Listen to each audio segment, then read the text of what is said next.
कल्याण ब्राह्म मित्र मंडळ आयोजित ब्राह्मण चॅम्पियन ट्रॉफी 2026 ही भव्य ओव्हर क्रिकेट स्पर्धा उत्साहात पार पडली. शनिवारी 16 मे आणि रविवारी 17 मे रोजी उंबरठे येथील आई गावदेवी मैदानावर मुथा कॉलेज समोर आयोजित करण्यात आलेल्या या स्पर्धेला क्रिकेट प्रेमींनी मोठी गर्दी केली होती.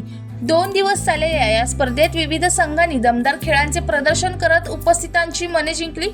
मैदानावर चौकार षटकारांची आताशबाजी आणि खेळाडूंचा उत्साह पाहायला मिळाला. क्रीडा आणि सामाजिक ऐक्य वाढवण्याच्या उद्देशाने आयोजित करण्यात आलेल्या या स्पर्धेचे परिसरात विशेष कौतुक होत आहे. या कार्यक्रमाला कल्याण पूर्वेच्या आमदार सुलभा गायकवाड, मराठी अभिनेता सौरभ गोखले, अभिनेता ऋतुराज फडके तसेच DBJ जाधव स्कूल व स्पोर्ट्स फाउंडेशनचे संस्थापक मच्छिंद्र देवनाथ जाधव यांची प्रमुख उपस्थिती लाभली. मान्यवरांनी खेळाडूंना प्रोत्साहन देत अशा स्पर्धा युवकांना सकारात्मक दिशा देतात असे मत व्यक्त केले. इस्माईल शेख, जनशक्ती, कल्याण.